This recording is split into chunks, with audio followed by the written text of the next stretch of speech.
Misteri Gunung Lawu dikenal dari kalangan pendaki. Gunung Lawu sangat digemari pendaki untuk menikmati alamnya.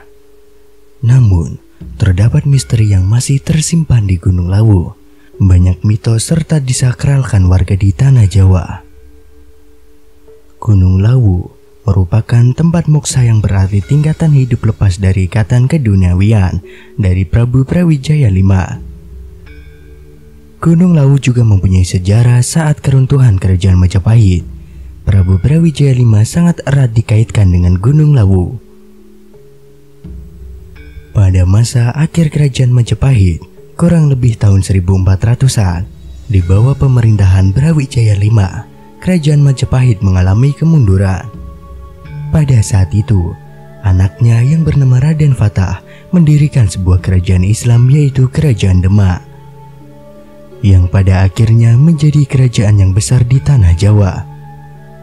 Raden Fatah dibujuk oleh ayahandanya untuk kembali ke Majapahit, tetapi dia menolak jika Kerajaan Demak menjadi bawahan Kerajaan Majapahit.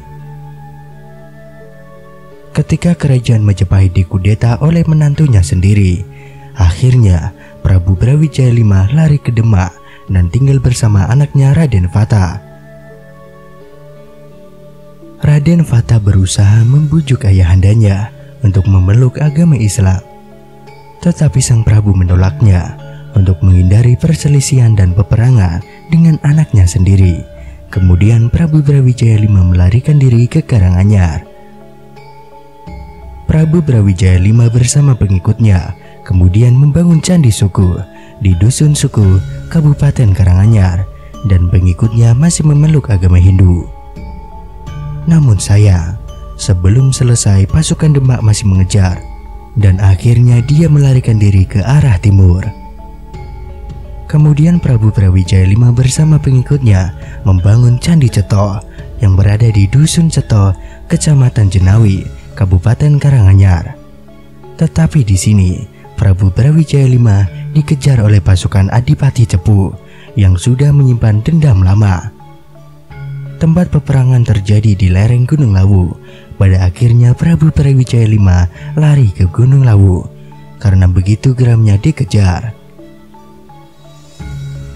Kemudian sang Prabu mengeluarkan sumpahnya, jika ada orang-orang dari daerah Cepu atau keturunan langsung dari Adipati Cepu naik ke Gunung Lawu, maka nasibnya akan celaka atau mati di Gunung Lawu.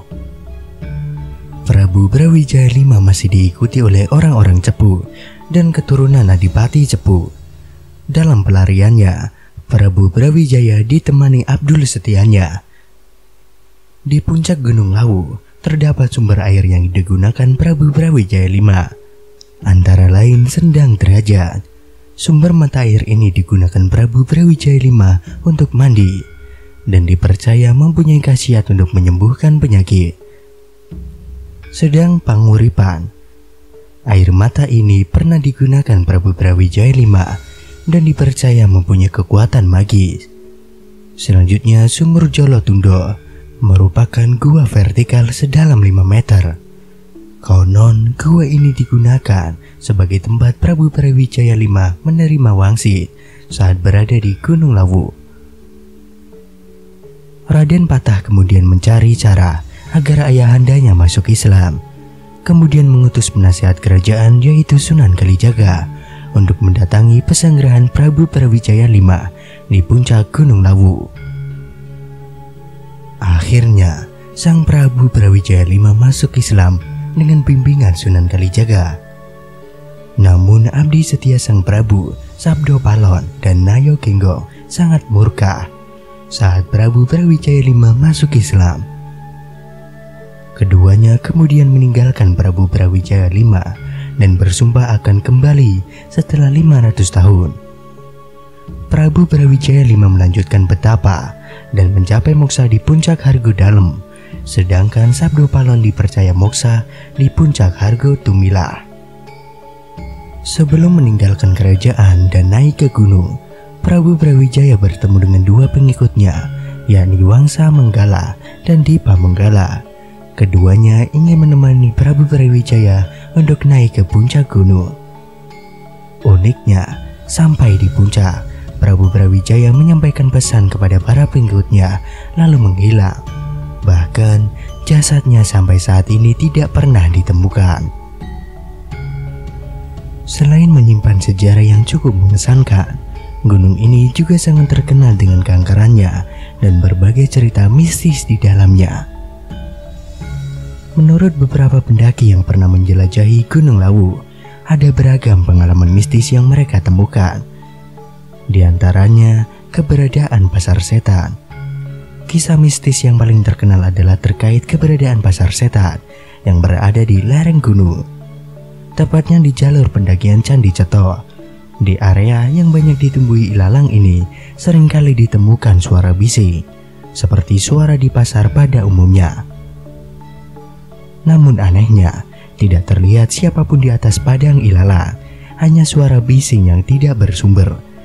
Tapi beberapa pendaki ada yang mengaku mendengar suara orang menawarkan dagangannya, seperti suara mau beli apa.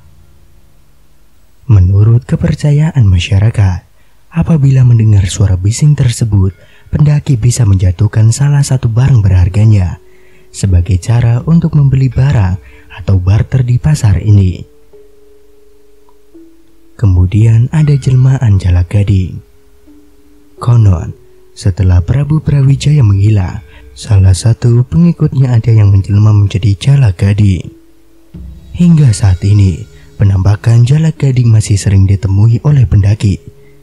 Namun, keberadaannya justru memberikan petunjuk jalan kepada pendaki yang tersesat dan punya tujuan yang baik. Sebaliknya, ketika ada pendaki yang punya niatan buruk dan bertemu dengan Jalak Gading, maka akan mendapatkan nasib buruk atau apes ketika berada di gunung ini. Ada juga misteri yang menceritakan kisah pendaki tiba-tiba merasakan mendapat beban berat ketika mendaki.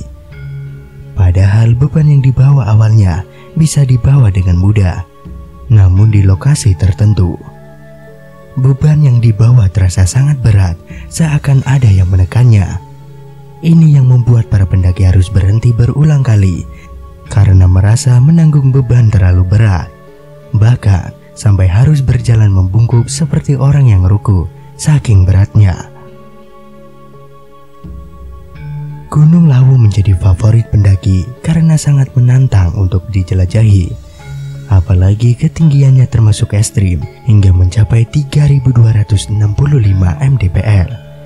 Bahkan berada di posisi ke-76 dari gunung tertinggi yang ada di Indonesia.